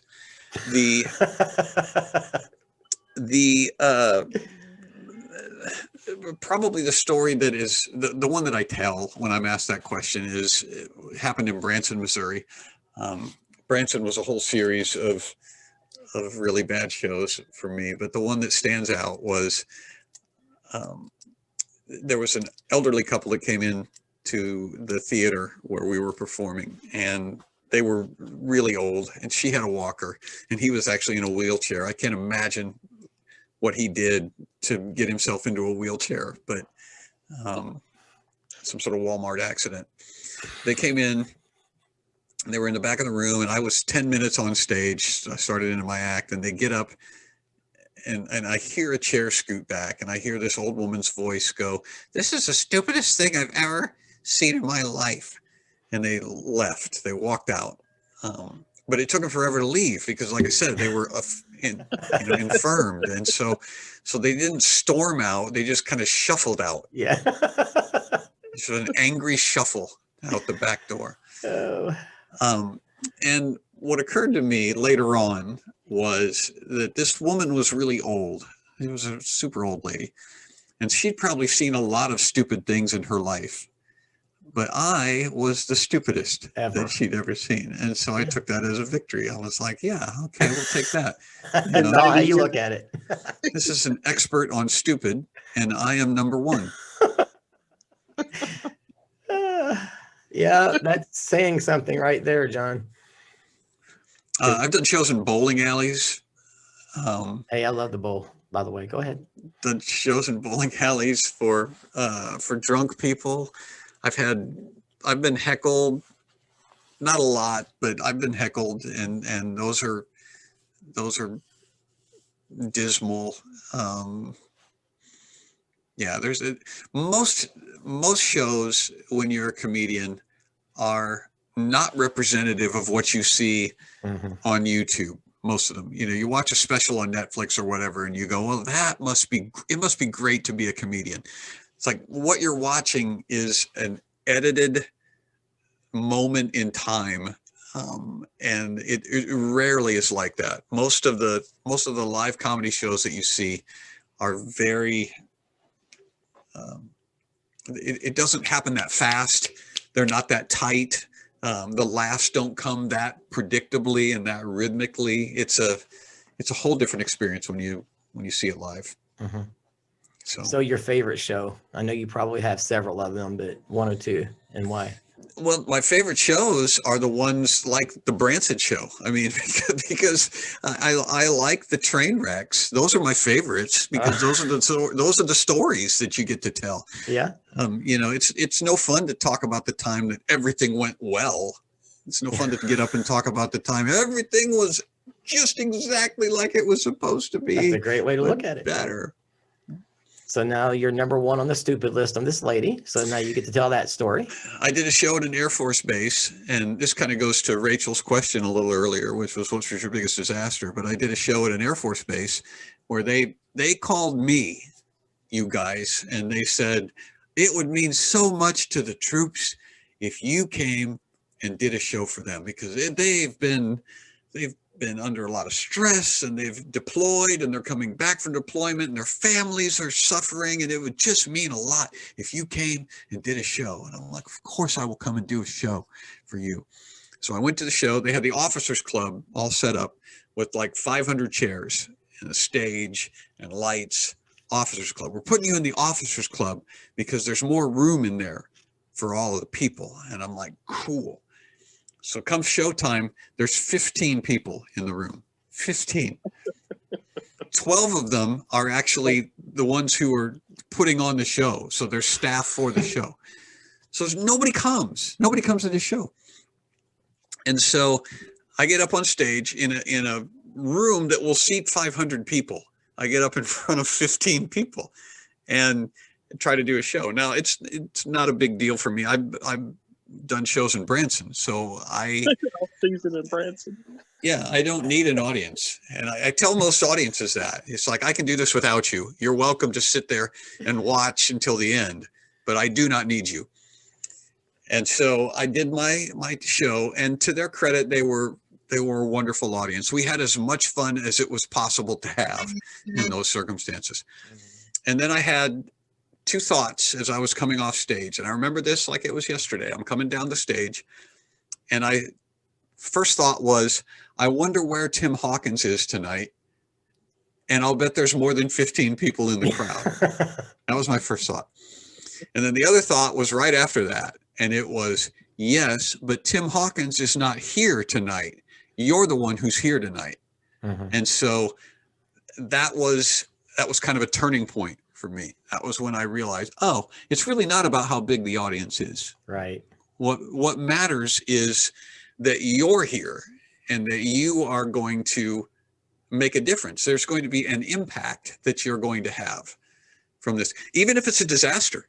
Yeah. Even if it's an utter train wreck, there has still been an impact there. Something has happened, and you're either going to point to your creator and give him the credit for that, or you're going to whine and complain about it and think that you deserved better, or that it should have been different because you're a much bigger deal than 15 people warrant. All right. Well, I have to tell you, man, and I was sitting here contemplating, do I tell this story? But it is almost identical. And I hope this actually encourages somebody. I've told it on this show before. I spoke about it last week with White Collar Sideshow.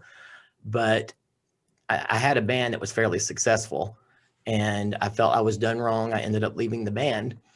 And it was right after that I got sick, lost the vision. About a year later, I started another band. And we're going up to, believe it or not, a little small town in Indiana, Pekin, Indiana, to play a show at a park. I know where that is. And yeah, and we were about to cross the bridge. And in my mind, I thought, those guys are playing this huge festival tonight, and I'm playing this little city park. And it really kind of frustrated me because I was, I did a lot of work in that other band. And immediately when that thought hit my mind, I went, God, I'm sorry. If you wanted me at that large festival, that's where I'd be, but you've got me going here for some reason. So if there's somebody up there I'm supposed to touch, let's go. And I'm sorry for the attitude. That's the night that the beginning of my speaking ministry was born, because I had people come up to me in that small group that told me what I said. They needed to hear what I had to say. And it was the next day. I was sitting with my late wife. She wasn't my late wife then, but she is now.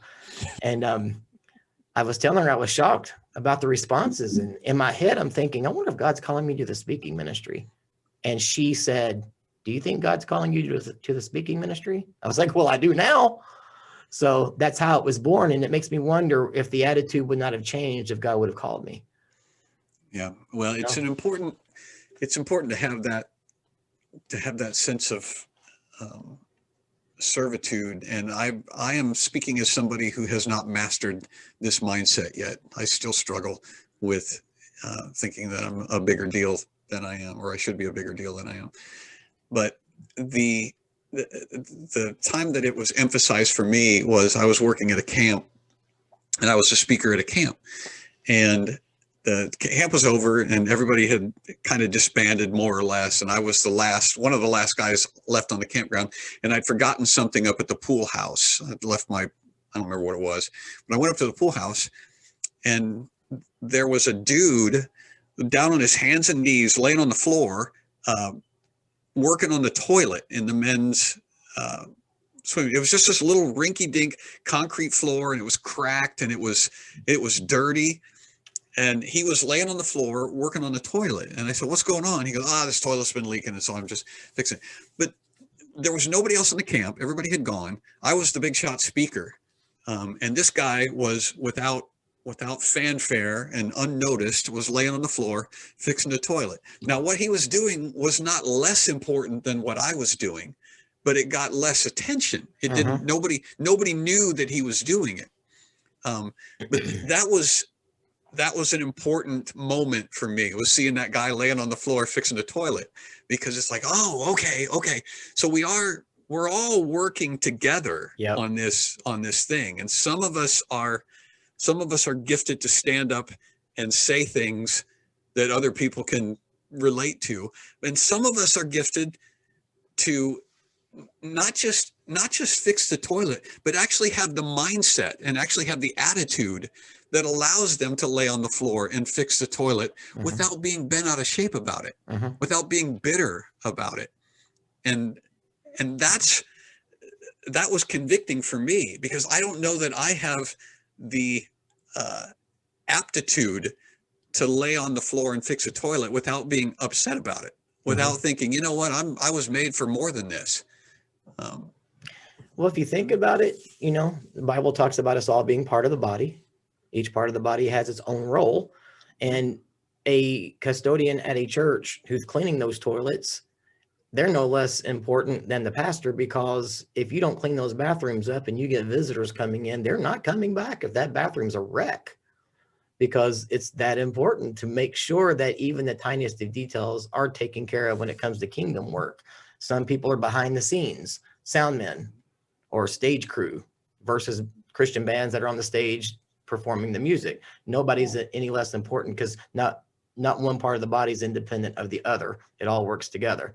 So that's what I think about when you say that. Everybody's got a role, and it's not what your talent is, it's how you use the talent you've been given. Right. Well, and I would say to a visitor who came in and found that the bathrooms were not to their liking, I would say, well, what is it? Why do you think you deserve better bathrooms? What I can see you doing that. But it's the world we live in, It's the world we live in. But yeah, does anybody else have anything as we get ready to wrap up? Yeah, as you were saying, you were talking about custodian. I'm a custodian, so I know exactly what John's talking about there. Yes. He's laid on some floors. Yes. Yeah. That's awesome. And you know what? Yeah. I think there's an underappreciated person right there. Nobody thanks the people who keep places cleaned up and have to do the dirty work to do so. But, so, hey, we appreciate you. Hey, we could sing and clean the toilet, and we could Do what now? You cut out? I said we could sing and clean the toilet. Yeah, that's right. And again, I reiterate, it's not the gift that you have that's important. It's what you do with the gift that you have. And some people have that gift of cleaning, and that's a gift that's obviously very, very valuable. So, if that guy cleaning the toilet bombed like some of John Branson shows bombed, there'd be a lot of mess to clean up.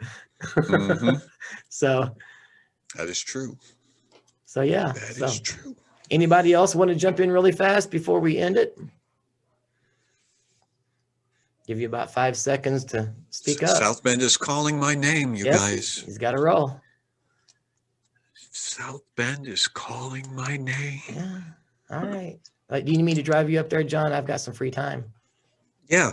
Yeah. Okay. Just once you shoot me your address. I'll run up there real quick, and it'll be the ride of your life. I promise. You think Branson was bad scooting out of a auditorium? Wait till you scoot up. Stop by, take me up, John. Yeah, I'll pick up Dave on the way. It's about a 4-hour drive from Louisville for people who are not legally blind. So there you go, Dave. Grab the wife and go watch John tonight. Then head, There you go. then head south tomorrow for the Super Bowl. mhm. So anybody Well, I'm else? hoping John comes south sometime in the future. Oh yeah, we'll see about that. We'll keep up with him. I've got my eye on him. You're good at. Well, I have one. I don't know. Wow, cool. Didn't see that one coming. Hey, so are you north of Indianapolis, John? Is that Yeah. where you live? North? Okay. So you're only a couple hours away from Louisville. So Yeah, it's about 3 hours to Louisville. so you're a fairly decent amount north of Indianapolis. Yeah, I'm in an hour. I'm in Kokomo. Kokomo? Gotcha. You know the Beach Boys sang a song about that. I know they did. They were. Every time I tell somebody they're from Kokomo, I get told that the Beach Boys sang a song about They it. did. Mhm. So, all right, one more chance. Aruba, Oh, Jamaica, and Kokomo, Indiana. Those are the That's three right. things that the Beach Boys sang about. And plus, they want to take you. And Right. Surfing USA. Right. They'll get there fast and then they'll take it slow. And Yep. and the joke is that I make here in Kokomo. I said they get there fast and then they take it slow because there are so many stoplights in this town that there's no other way to do it. And if you haven't been to Kokomo, the joke's not as funny. But believe me, that kills in Kokomo. Yeah. Anybody else before we close this out? One more call. I got something to ask for John real quick. Which one? Hey, John. Yep.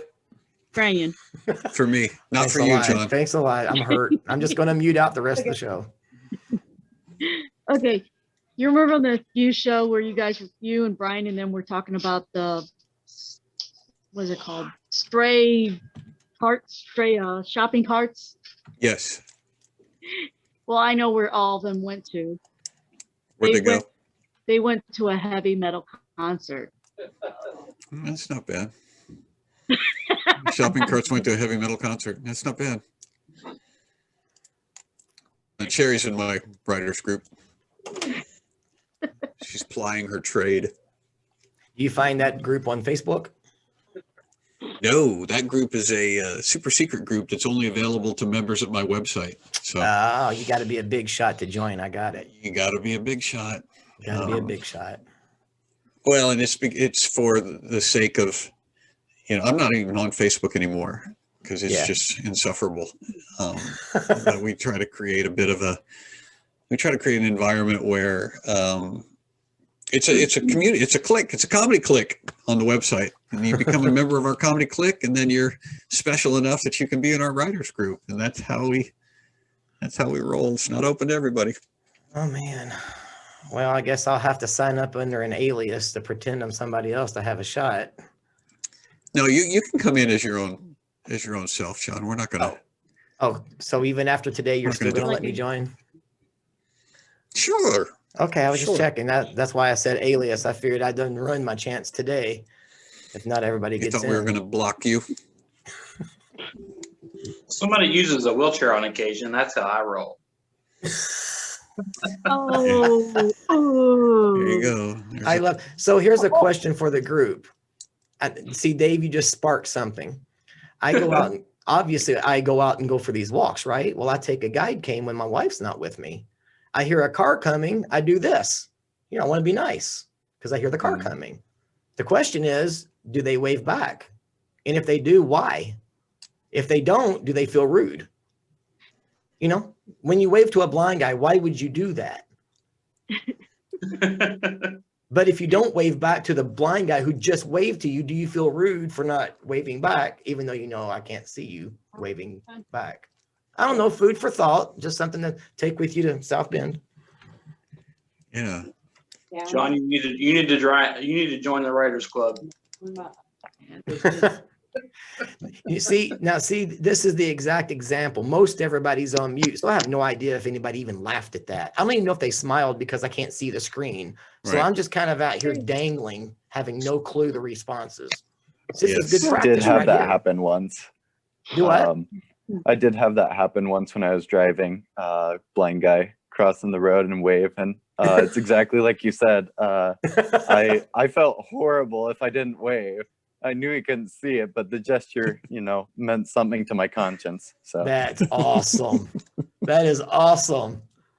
So did you wave back? I'm sure he did. yeah, I totally did. Yeah.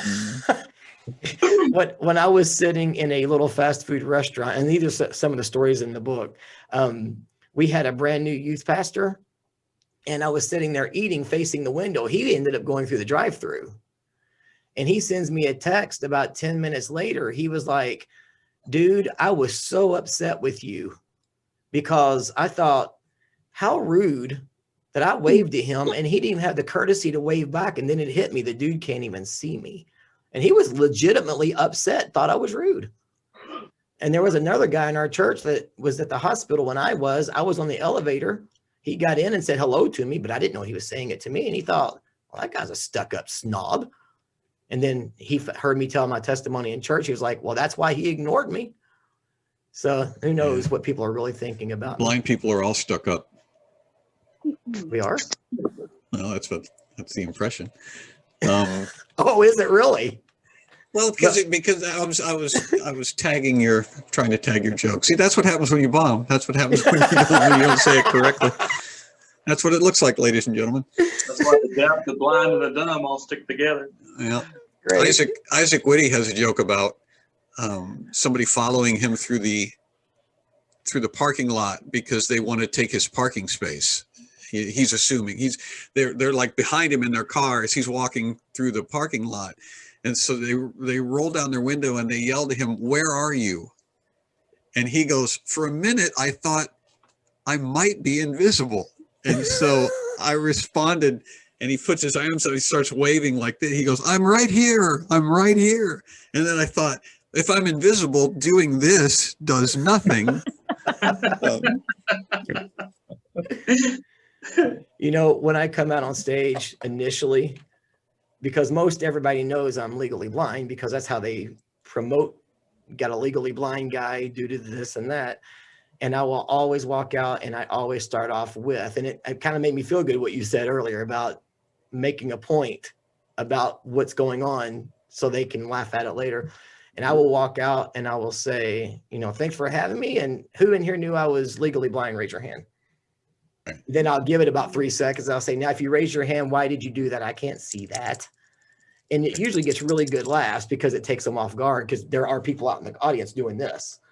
So it's just kind of one of those icebreakers. So yeah, I need the group to send me a private message on Facebook. Let me know if that's a bomb or if that's a good one. Well, I think I think that has merit. I think what you might try, and remember, you have to try jokes more than once to see how they work. But I think I would try saying, "Who doesn't believe I'm legally blind? Raise your hand." I love it. Okay, got to jot that down. See, this is why I need to be in this writers group. That's great. Right. Who doesn't believe? Who doesn't believe I'm legally blind? Raise your hand.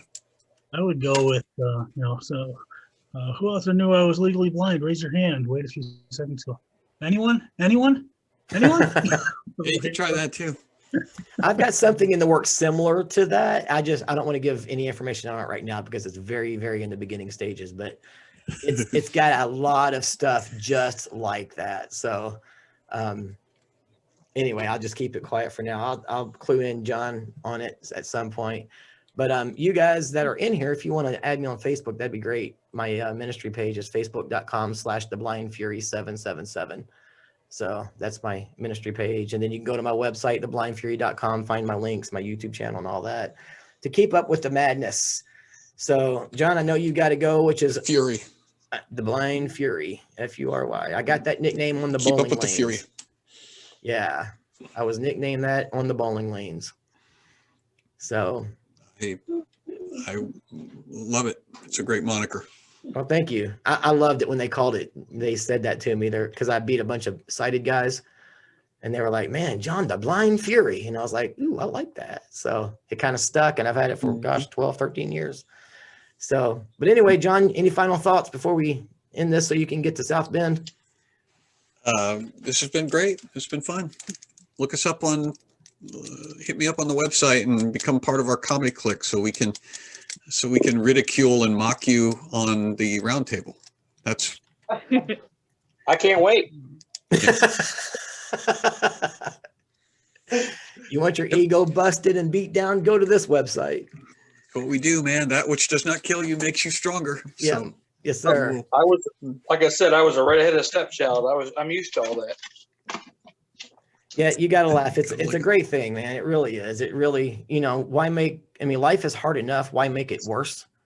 But we have the opportunity to make it better in the same exact circumstance. So that's why I like to joke like I do. So, but John, man, thank you for joining us. So good to have you. A lot of fun, a lot of great information.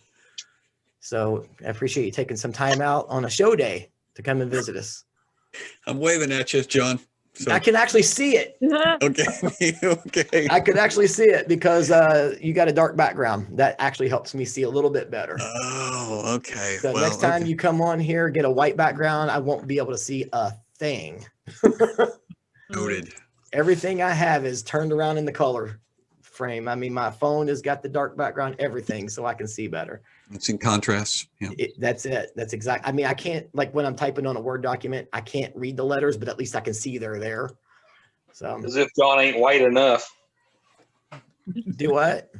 I said, as if you aren't white enough. Oh yeah, I make Hispanics look like, I make Casper look like Hispanics. So what are you doing? That's clever. You just have to think about it. But anyway, John, you got to go start that car, man, and get going. Look, there's Tabby. Okay. I just ruined it. Surprise, right. We're not in space. She's leaving.